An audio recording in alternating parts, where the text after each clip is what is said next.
Meus irmãos, graça, misericórdia e paz do Senhor Jesus. Muito bom voltar à Igreja da Bahia para dividir um fragmento do livro sagrado. A Escritura, que é inspirada, que é autoritativa, que é inerrante, que é mais cortante do que qualquer espada de dois gumes e apta para discernir os pensamentos e propósitos do coração. Em um mundo de um monte de gente sem norte, sem saber discernir entre certo e errado, pensarmos que temos a Escritura como bússola da vida, que podemos pautar os nossos valores, as nossas motivações, é absolutamente maravilhoso. Termos a vida guiada pelos ensinos do Senhor, a sua palavra santa, o seu livro sagrado. Agradeço a Deus todos os dias por poder tomar o livro de Deus num país onde há liberdade de expressão religiosa e ler, não apenas no regaço da sua casa, mas também publicamente, em qualquer lugar, que nós ainda temos liberdade de expressão, sobretudo religiosa, nesse país. Vamos viver a essência da mensagem e pregar a tempo e a fora de tempo para aqueles que estão sendo escravizados pela sua própria natureza humana e decaída, pelo curso do mundo e por Satanás e suas hostes. Recebam a liberdade que só Jesus Cristo pode oferecer.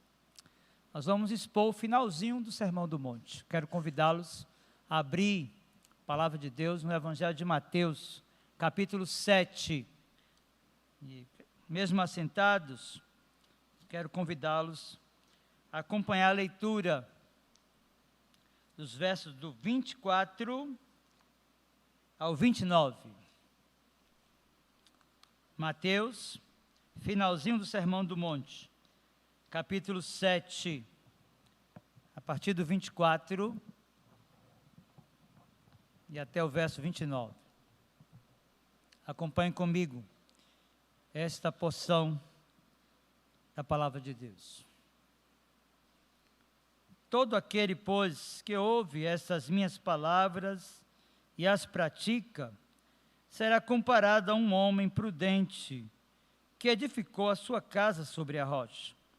E caiu a chuva, transbordaram os rios, sopraram os ventos, e deram com ímpeto contra aquela casa que não caiu, porque fora edificada sobre a rocha. E todo aquele que ouve essas minhas palavras e não as pratica, será comparado a um homem insensato que edificou a sua casa sobre a areia. E caiu a chuva, transbordaram os rios, sopraram os ventos, e deram com ímpeto contra aquela casa, e ela desabou, sendo grande a sua ruína. Quando Jesus acabou de proferir essas palavras, estavam as multidões maravilhadas da sua doutrina, porque ele as ensinava como quem tem autoridade e não como os escribas. Quero convidá-los mais uma vez, você que nos acompanha através do nosso canal, a curvar a fronte para orarmos ao Senhor agora, suplicando a Ele que prepare o nosso coração para recebermos a mensagem que Ele tem para nós nessa noite. Meu Senhor, em nome de Jesus, Teu Filho bendito, único mediador entre Deus e os homens, nosso advogado, sumo sacerdote no Teu altar, profeta, Rei sublime e supremo, que governa sobre tudo e todos, aquele que venceu a morte, que morreu e ao terceiro dia ressuscitou e está à tua destra. É por Ele, Senhor, que nos ousamos a nos achegar ao trono da tua graça nessa noite, confiados no seu sacrifício eterno, perfeito e suficiente, para te pedir, Senhor, que assim como alimentastes o teu povo, a proporção que foram retirados do processo de escravização no Egito, sendo conduzidos por Moisés, o teu servo, quando enviou dos céus o maná, assim também nós te pedimos que o maná dos céus a palavra da graça, o evangelho da salvação, encontre guarida em nossa vida. Que o Senhor nos visite particularmente, individualmente, falando-nos ao coração, aperfeiçoando o nosso ser e o nosso caráter, promovendo a glória de Jesus no aperfeiçoamento da nossa vida, segundo a Escritura. Age também, Senhor, nessa noite, sobre aqueles que, estando aqui no santuário, ou nos acompanhando pelas nossas redes sociais, estão sem uma aliança contigo, que carecem da manifestação da tua graça. E é por eles que nós intercedemos agora, a fim de que o Senhor os convença do pecado, da justiça e do juízo, e que lhes dê a graça do arrependimento genuíno de pecados, para que te confessem como o único Deus vivo e verdadeiro, e a Jesus, o teu bendito Filho, como o único e suficiente Salvador. No nome de Jesus nós oramos. Amém.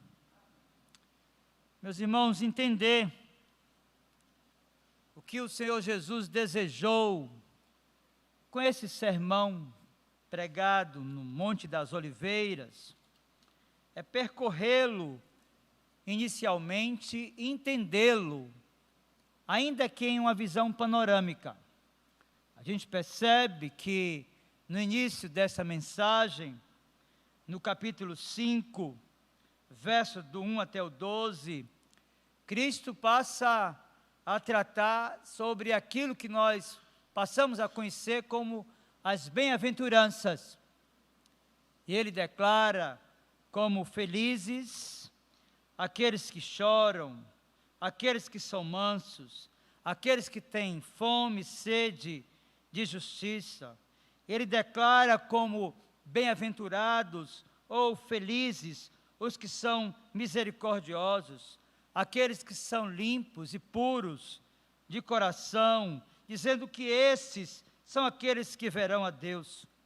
Ele ainda diz que são felizes ou bem-aventurados os que são pacificadores, aqueles que são perseguidos por causa da justiça.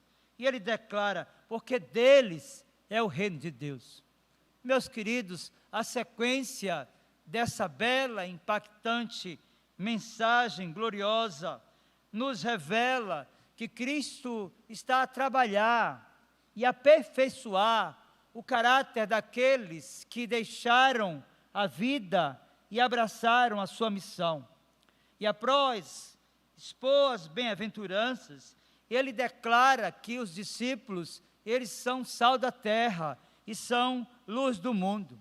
Ele vai dizer também que não veio revogar a lei, já que entre aqueles que estavam ouvindo essa mensagem haviam religiosos, curiosos para saber o que é que ele estava a ensinar. Meus queridos, essa mensagem do Sermão do Monte é uma mensagem que visa preparar o coração dos discípulos para a grande comissão.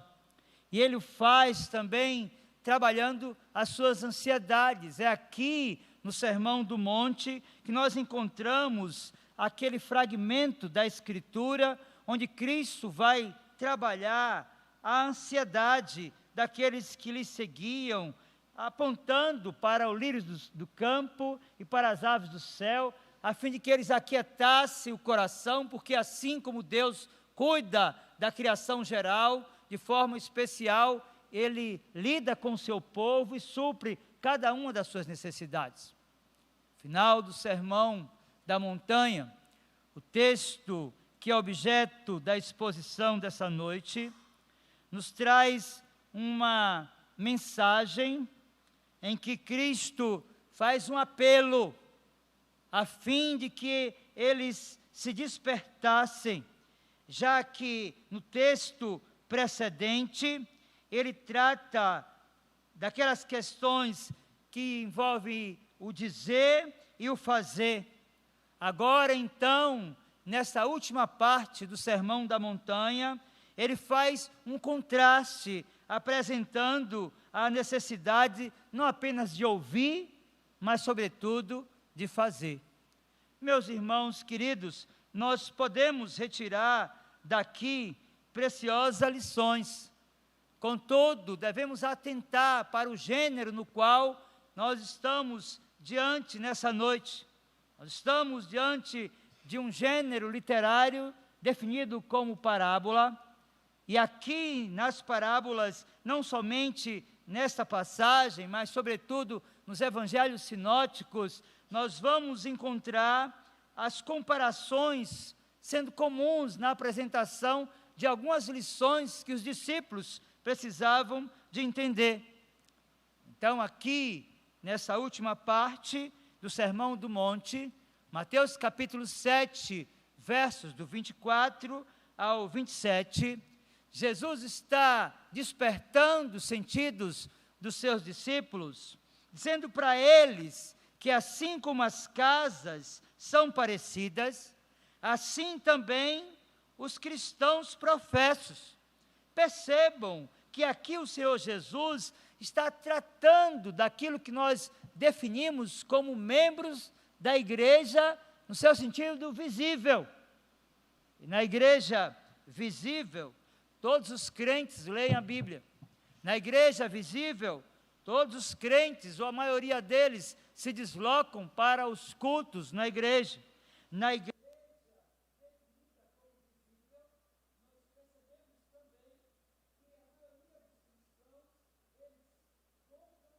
literaturas.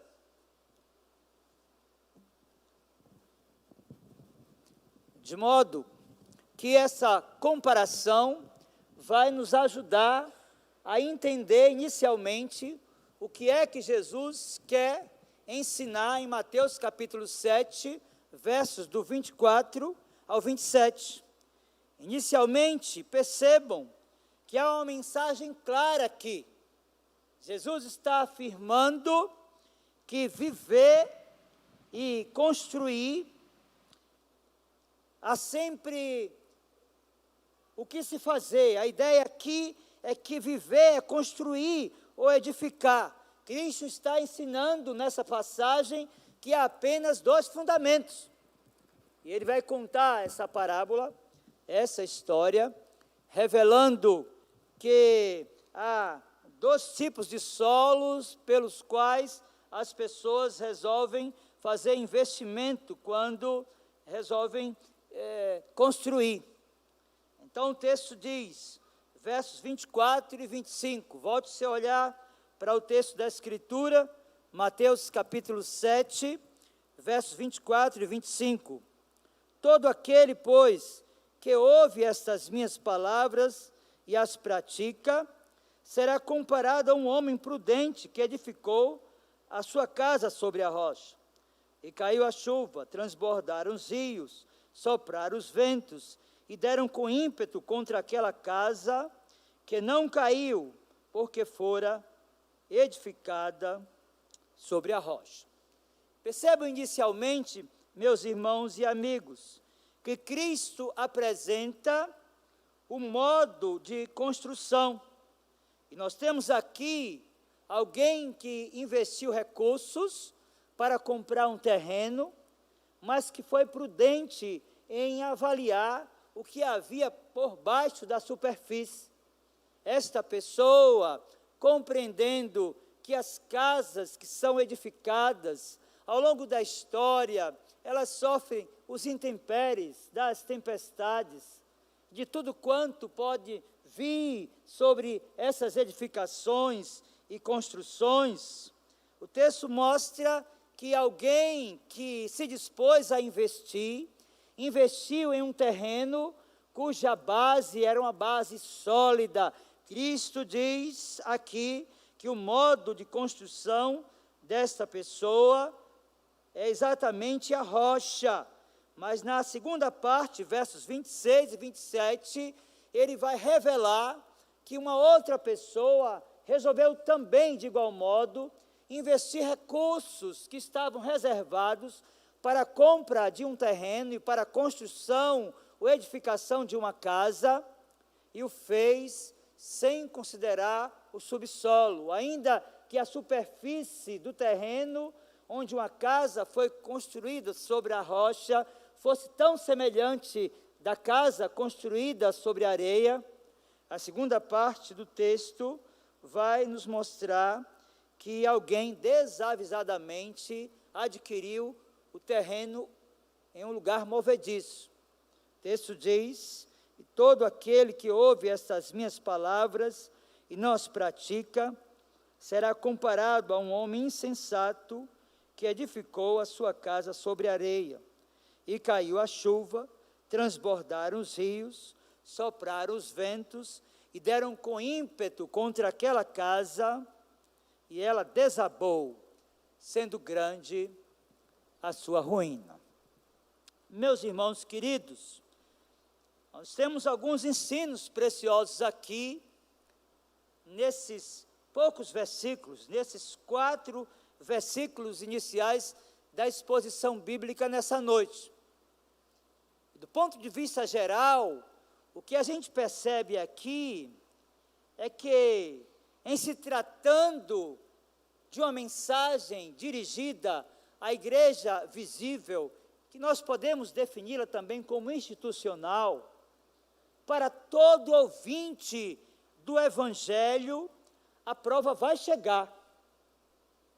Cristo está contando esta parábola para advertir tanto aqueles que estavam vinculados a Ele por meio de uma aliança, que haviam se compreendido como pecadores e que buscaram genuinamente confessá-los e deixá-los, como aqueles outros que estavam vinculados por afetividade, aqueles da experiência do novo nascimento, mas que não haviam ainda nascido de novo, mas que deslocavam-se das suas casas para ouvir a mensagem gloriosa da salvação. Cristo está ensinando aqui que para todo ouvinte do Evangelho, seja alguém que nasceu de novo, que o conheceu como seu Redentor, como seu Salvador, ou seja, alguém que apenas frequenta a igreja, que tem afinidade, que gosta de estar no meio do povo de Deus. Para essas duas classes de pessoas, o texto diz, nessa parábola, que a prova vai chegar. E ela chega, e se nos é apresentada de algumas formas. A prova chega tanto para aquele que já confessou a Cristo e que vive para o Senhor Jesus, como para aquele que está distanciado dele em decorrência dos seus pecados, primeiro em forma de tribulação. E a tribulação, ela alcança tanto os aliançados, como aqueles que estão desalienados de Deus, que vivem como se Deus não existisse, mesmo conhecendo e valorizando a Escritura. É importante para nós aqui, dentro desse primeiro tópico da exposição da mensagem nessa noite, compreendermos que esta tribulação chegou para alguns crentes piedosos no passado e continua chegando para a gente que tem sido chamada nesses dias.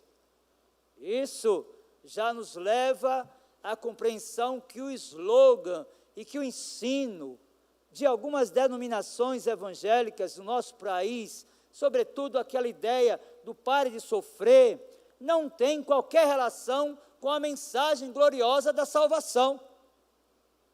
Cristo está ensinando aqui que para todo ouvinte do Evangelho, que faz parte da igreja visível, da instituição, a prova, ela vai chegar. E ela chega em forma de tribulação. Se você abrir a sua Bíblia no livro do Gênesis, no capítulo 22, você vai perceber que aquele que ficou definido como o pai dos crentes, ele foi provado na sua fé. Imaginem vocês que Abraão já havia deixado Ur dos Caldeus, a sua terra e a sua parentela, e havia caminhado para o lugar que Deus disse que o mostraria, sem saber, contudo, para onde ia. E agora ele é chamado por Deus, e o livro do Gênesis, no capítulo 22, versos 1 e 2, nos mostra que ele é chamado em uma prova tremenda. Ele é convocado por Deus para imolar, para sacrificar o seu próprio filho. Gênesis capítulo 22, versos 1 e 2 diz: depois dessas coisas, pôs Deus Abraão à prova. Ele disse: Abraão, este lhe respondeu: eis-me aqui. Acrescentou Deus: toma teu filho, teu único filho Isaque, a quem amas, e vai-te à terra de Moriá, oferece-o ali em holocausto, sobre um dos montes que eu te mostrarei. Meus irmãos, esta não foi uma prova pequena. Para um homem cuja esposa era estéril, que já estava avançado em dias, a quem Deus fez uma promessa e cumpriu, e agora ele é chamado para imolar, para sacrificar, na linguagem rudimentar, para tirar a vida do seu próprio filho. Esta não foi uma tarefa pequena. O texto diz que Deus resolveu provar Abraão. Meus irmãos, assim também acontece com aqueles que um dia firmaram uma aliança com Cristo e que de fato nasceram de novo, e que de fato são habitação do Espírito Santo, que foram santificados, que foram justificados, e que em menor medida aqui já foram glorificados. Os crentes, à proporção da sua peregrinação, da sua caminhada a Jerusalém celestial, são provados das formas mais terríveis. E Deus os prova para aprová-los, porque a fé que é aperfeiçoada é a mesma que é provada, como um metal precioso que precisa do fogo para ser aperfeiçoado. Meus irmãos, o que nós percebemos aqui na experiência de Abraão é que ele simplesmente, sendo provado por Deus, resolve obedecê-lo. E ele caminha para o lugar do sacrifício, para tirar a vida do seu próprio filho.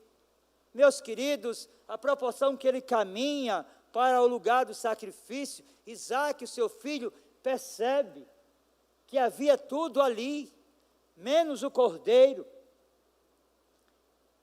E ele pergunta: meu pai, tudo está pronto aqui, mas cadê o animal para ser sacrificado? Abraão então diz: meu filho, Deus proverá, e continua a sua caminhada. Meus queridos, quando Deus resolve nos provar, é porque Ele quer de fato aprovar a nossa fé. Então a primeira lição que nós temos nessa noite, a proporção da exposição de Mateus capítulo 7, verso do 24 até o 27, é que para todo ouvinte do Evangelho, a prova chega em forma de tribulação, que fará a diferença, a proporção que eu e vocês formos atribulados no decurso da nossa vida, é o fundamento da nossa casa. Se a minha vida, se a minha família, se a sua vida, se a sua família estiver edificada sobre uma rocha, sobre os ensinos da pessoa bendita e maravilhosa do Senhor Jesus, nós não apenas seremos provados, mas aprovados pelo próprio Deus. Então a primeira lição nessa noite é que a proporção que você é aprovado, sinta-se como filho. Aceite a aprovação e caminhe por fé, compreendendo que o Deus da providência fará com você como fez com Abraão, quando levantou o cutelo para imolar o seu filho. E o anjo então bradou e apresentou o animal que foi sacrificado no lugar de Isaque. Meus irmãos, Deus já matou o seu Filho para nos salvar da punição do pecado. Ele nos dará com Ele todas as coisas. Afinal, o que Ele tinha de melhor? A pessoa do seu Filho foi sacrificada no meu lugar, no seu lugar. A sua morte vicária, substitutiva, a morte que nós deveríamos experimentar, Ele experimentou na cruz, quando foi abandonado pelo próprio Pai, para que eu e vocês não experimentássemos da morte eterna. Cristo experimentou no nosso lugar. Mas o texto vai nos mostrar que, de fato, para todo ouvinte do Evangelho, a prova chega também, muitas vezes, para a vida de muitos cristãos piedosos, em forma de tentação. Vejam, Deus não tenta ninguém, mas Ele nos prova. E quando Ele resolve nos provar, é para que a nossa fé seja refinada, para que a gente perceba quem de fato nós somos, para que a gente entenda quem de fato Deus é. Mas nós não podemos limitar a interpretação desta parábola apenas à proporção da prova da tribulação. Muitos crentes, ao longo da peregrinação, são tentados de muitas formas. Eu acredito que nos nossos dias, nesta era definida como pós-moderna, ou para alguns historiadores pós-cristã, a tentação tem aumentado, porque as facilidades para o pecado têm aumentado em uma proporção gigantesca. Meus irmãos, para todo ouvinte do Evangelho, a prova chega também em forma de tentação. Vejam, o mesmo livro do Gênesis, lá no capítulo de número 37, vai nos mostrar um servo de Deus que foi tentado quando no Egito. Refiro-me a José, que foi tentado pela mulher de Potifar, que tentou deitar com ele, vivendo uma relação sexual ilícita.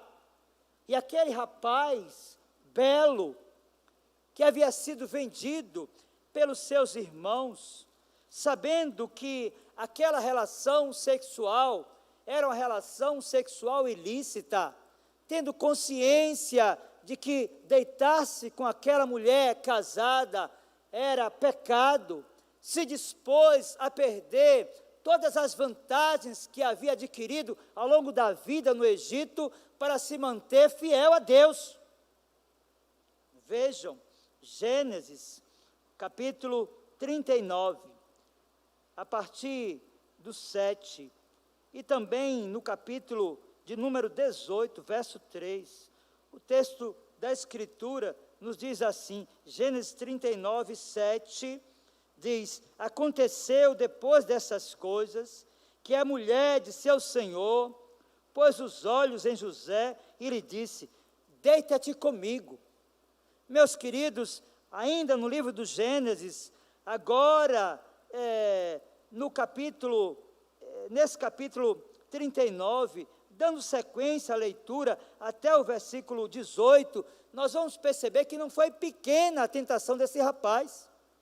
Vejam, acompanhe a leitura, agora a partir do verso 8, diz, ele, porém, recusou e disse à mulher do seu senhor, teme por mordomo o meu senhor, e não sabe do que há em casa, pois tudo o que tem me passou ele às minhas mãos.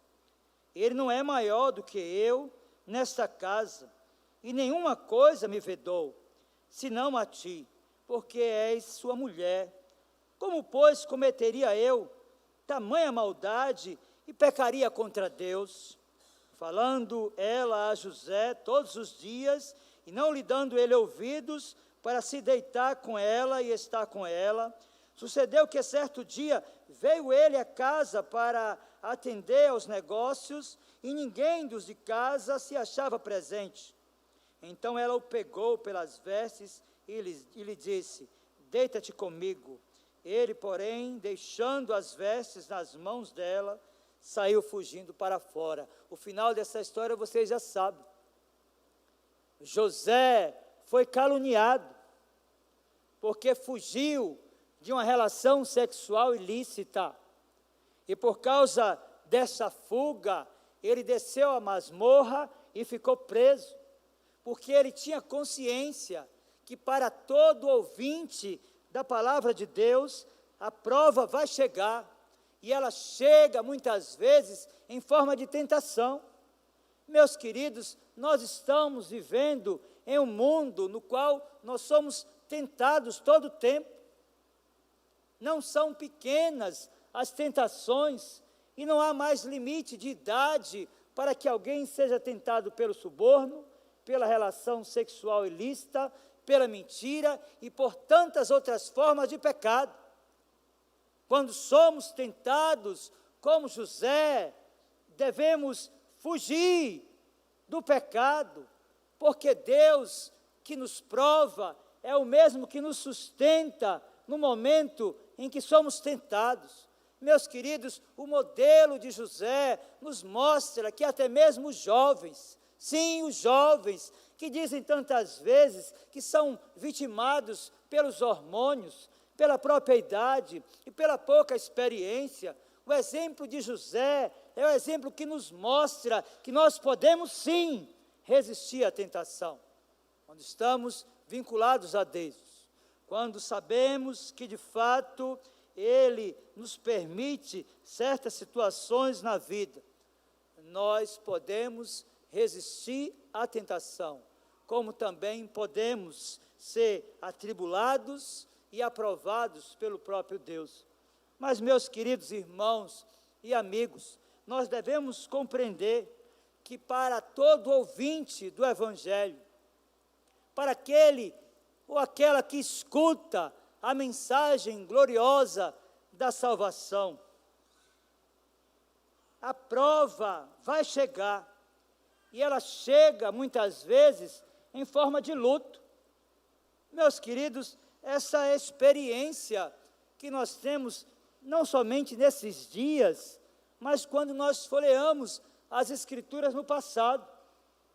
Falamos de Abraão, que foi provado e aprovado. Falamos de José, que foi tentado, mas resistiu à tentação, fazendo aquilo que Paulo recomenda no Novo Testamento, fugindo da prostituição. Mas agora nós nos deparamos com a prova que se manifesta em forma de luto.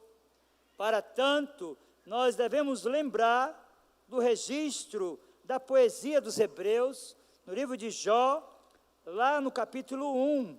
Vejam que a prova chegou para Jó em forma de luto. Se você ler, por exemplo, Jó capítulo 1, a partir do 18 e até o 22, você vai perceber isso. Vejam, Jó capítulo 1, do 18 ao 22, a Escritura diz: também este falava ainda, quando veio outro e disse: estando teus filhos e tuas filhas comendo e bebendo vinho, em casa do irmão primogênito, eis que se levantou grande vento do lado do deserto, e deu nos 4 cantos da casa, a qual caiu sobre eles, e morreram. Só eu escapei para trazer-te a nova. Então Jó se levantou, rasgou o seu manto, rapou a cabeça, e lançou-se em terra, e adorou, e disse: nu saí do ventre de minha mãe, e nu voltarei. O Senhor deu, e o Senhor tomou. Bendito seja o nome do Senhor. Em tudo isto, Jó não pecou, nem atribuiu a Deus falta alguma. Meus irmãos, de fato, para todo ouvinte do Evangelho, a prova chega. O que faz diferença quando nós somos visitados pelo luto é o fundamento da nossa vida. O que faz diferença quando somos visitados pelo luto, é o fundamento da nossa casa. Não é pouco comum pessoas que deixam a igreja, se afastam do povo de Deus e da relação de aliança com o Senhor, às vezes pela perda de um ente querido. Gente que se torna desafeto do Evangelho e da igreja enquanto instituição, pela experiência de ter perdido o filho, pela experiência de ter perdido o marido, pela experiência de ter perdido a esposa, pela experiência de ter perdido alguém cujo coração tinha um afeto muito grande. Meus irmãos, se de fato a nossa vida tiver alicerçada nos ensinos do nosso Senhor Jesus Cristo, nem a tribulação, nem a tentação, muito menos o luto poderá nos tirar da presença do Senhor. Isso porque um cristão genuíno, um moço ou uma moça que entendeu a mensagem gloriosa da salvação, que compreendeu não apenas a soberania de Deus, mas de forma especial a sua providência, sabe pelas Escrituras que todas as coisas cooperam para o bem daqueles que amam a Deus, daqueles que são chamados segundo o seu propósito. E quando Paulo, escrevendo aos Romanos, fala sobre a providência no interregno daquilo que ele está tratando sobre a ordem dos salutos no capítulo 8, ele está afirmando ali que todas as coisas são todas as coisas mesmo. Ainda o luto, que traga uma dor dilacerante ao meu e ao seu coração, vai contribuir para que a nossa fé seja aperfeiçoada, vai contribuir para que sejamos mais próximos e mais dependentes do Senhor, porque é isso que a Escritura nos ensina. O que fará a diferença quando você for visitado pelo luto, quando você for visitada pelo luto, é o fundamento da sua casa. O tipo de terreno que você construiu, ou que você edificou, os seus valores e a sua família. O texto mostra aqui, meus irmãos, que duas pessoas compraram terrenos. Uma prudente observou o que estava não apenas na superfície, mas ali embaixo, e percebeu que ali era sim o lugar de construir uma casa, enquanto que outra pessoa, entusiasta, compra uma casa e edifica sobre areia. O texto vai mostrar que a prova a qual a casa foi submetida é objetivamente a mesma, tanto para aquele ou para aquela que edificou sobre a rocha, como para aquele ou para aquela que edificou sobre a areia. É possível você conhecer e compreender que alguém de fato está vinculado a Deus por meio de Jesus Cristo nos momentos mais vis da vida, quando são provados, quando são tentados, quando são visitados pelo luto. O texto mostra que são aqueles que compreenderam, que acolheram e que vivem a mensagem gloriosa da salvação, que estão aptos para enfrentar os intempéries dessa vida. Meus irmãos, esse texto vai nos mostrar que o detalhe da passagem é que nem um conhecimento intelectual da pessoa de Jesus, nem uma profissão de fé verbal, embora sejam essenciais em si mesmas, podem subsistir ou substituir a obediência. O que Cristo está esperando aqui, a proporção que ele caminha para o final do Sermão da Montanha, é que aqueles que estão escutando e aprendendo, obedeçam. Esse é o detalhe da vida cristã. A Escritura nos mostra que é melhor obedecer do que sacrificar. Meus irmãos, o detalhe é que os apóstolos que ouviram e compreenderam esta mensagem, jamais se esqueceram delas. Aquela audiência, aquele sermão, que conhecemos como Sermão do Monte, os 12 estavam ali, sendo preparados para a missão, sendo discipulados pelo Mestre, pelo Senhor Jesus. E depois que ele foi assunto aos céus, eles continuaram a obra, dedicando-se agora à pregação do Evangelho. E a proporção que foram produzindo literatura inspirada, me parece que eles tinham uma lembrança muito viva desse Sermão da Montanha.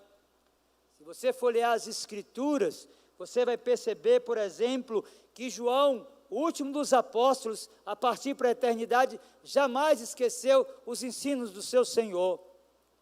Abra aí a sua Bíblia, a primeira epístola de João, capítulo 1, verso 6, e capítulo 2, verso 4, e você vai perceber como essas duas passagens, como esses dois versos estão encharcados, impregnados do Sermão da Montanha. 1 de João, capítulo 1, verso de número 6, veja o que a Escritura diz. Capítulo 1, verso 6, se dissermos que mantemos comunhão com Ele e andarmos em trevas, mentimos e não praticamos a verdade.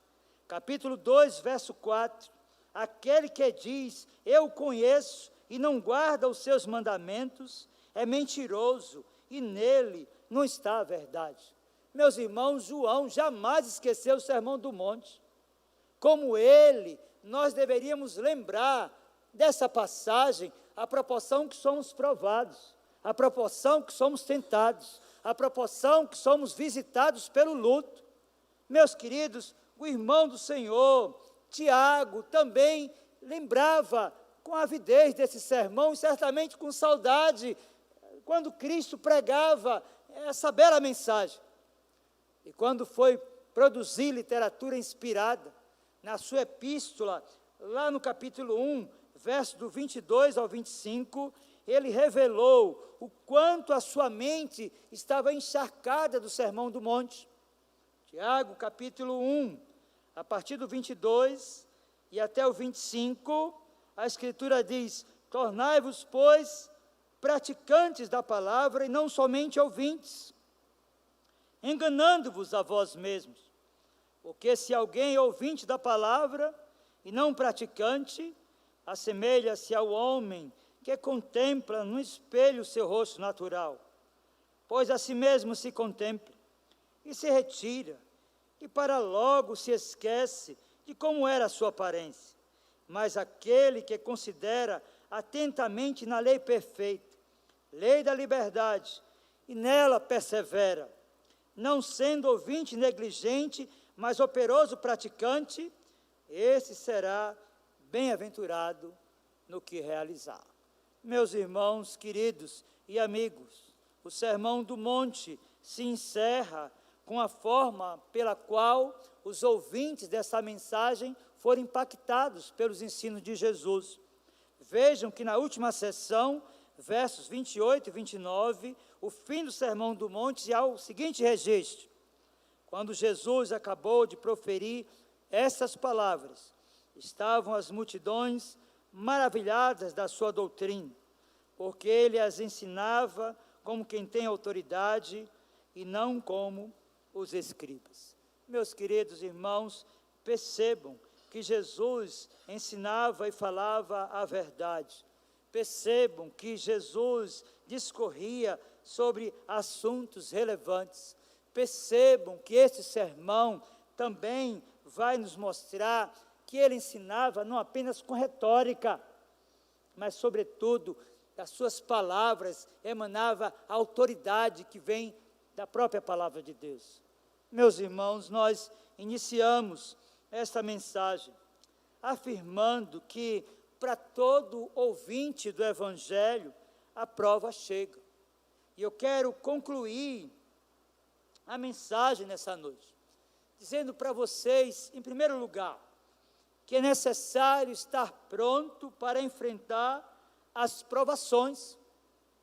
Elas vão chegar em algum momento na minha vida e na vida de vocês. E elas chegarão em forma de tribulação, elas chegarão em forma de tentação, e elas poderão chegar também à nossa vida e à nossa casa em forma de luto, e elas podem chegar a qualquer instante. O que fará diferença nesses momentos de dor e angústia na nossa vida é o modo pelo qual nós temos construído a nossa vida e a nossa casa. Que tipo de solo você tem construído a sua vida? A sua casa ou a sua vida é como uma casa muito bonita, mas que a base é areia. Quando os intempéries da vida chegam, logo você fica desesperado ou desesperado. Ou a base da sua casa, da sua vida, é a rocha, que são os ensinos do nosso Senhor Jesus Cristo. Eu quero dizer para vocês, nesse mundo de tantos enfrentamentos e dificuldades, que nós precisamos estar com a vida sendo continuamente estruturada e alicerçada naquilo que Cristo nos ensinou. Porque isso não apenas nos salvará de nós mesmos, mas nos fará, como crentes genuínos, referência para outros que eventualmente estejam passando por alguma dificuldade. A minha oração, desejo e súplica nessa noite é que a sua vida, que a sua família seja como a casa edificada sobre a rocha, que os intempéries da vida não conseguiram diluir nem destruir. Que Deus graciosamente aplique a sua palavra ao nosso coração. Vamos ficar de pé e vamos orar, encerrando o culto nessa noite. Meu Senhor, em nome de Jesus, nós bendizemos, louvamos, exaltamos o Teu nome santo, poderoso e glorioso. Porque nós éramos trevas e hoje somos luz. Porque estávamos perdidos, mas somos achados. Porque vivíamos como ovelhas que não têm pastor. Mas o sumo pastor da nossa alma, o Senhor Jesus, nos encontrou e nos trouxe ao redil das ovelhas. Receba o louvor, a honra e a glória, Senhor, por isso. Porque nós fomos salvos por Tua graça somente. E nós temos vencido, não por nós, mas por Ti, as provações, as tentações e os lutos que temos enfrentado, quando temos perdas também na nossa vida. Deus, que aqueles cuja vida e a família estão edificadas sobre a areia, busque edificá-las hoje mesmo, na rocha, que é o ensino de Cristo, para que, sendo provados, tentados, experimentando o luto, possam vencer as suas vicissitudes. Nós te pedimos agora, que nos despeça, Senhor, e nos conduza aos nossos lares em segurança, e nos abençoe, guardando-nos pelo Teu poder, pois nós oramos no nome bendito do Senhor Jesus. Amém. Recebam a bênção, irmãos. Que a graça do Senhor Jesus, o amor de Deus, o nosso muito bondoso Pai, poder, a comunhão e as consolações do Santo Espírito de Deus, sejam sobre vós, irmãos, e sobre vós repouse. Assim vos abençoe o Deus Pai, Filho e Espírito Santo. Amém. Podem sentar, meus irmãos. Não sei se tem alguém nos visitando nessa noite. Se você está nos visitando, pode ficar de pé, por gentileza, para que a gente possa lhe conhecer e lhe saudar. Muito bem, tem um casal aqui do lado esquerdo tem mais uma pessoa. Eu queria pedir aos irmãos que estão próximos para cumprimentá-los. E nós queremos deixar um convite para vocês, para que vocês voltem no próximo domingo, às 9 horas, tem culto matinal, às 10h30, podem sentar, às 10h30 tem a escola bíblica dominical e às 18 horas o culto público de adoração ao Senhor. Acompanhe-nos também por nossas redes sociais, canal da igreja, por nosso Instagram e também pelo Facebook. O reverendo Leandro Pinheiro, pastor efetivo da igreja, estará aqui no próximo domingo para saudá-los e abraçá-los. Tá bom? Vocês têm algum aviso? Tem não, não é? Deus abençoe, que o Senhor os leve guardados pelo seu poder.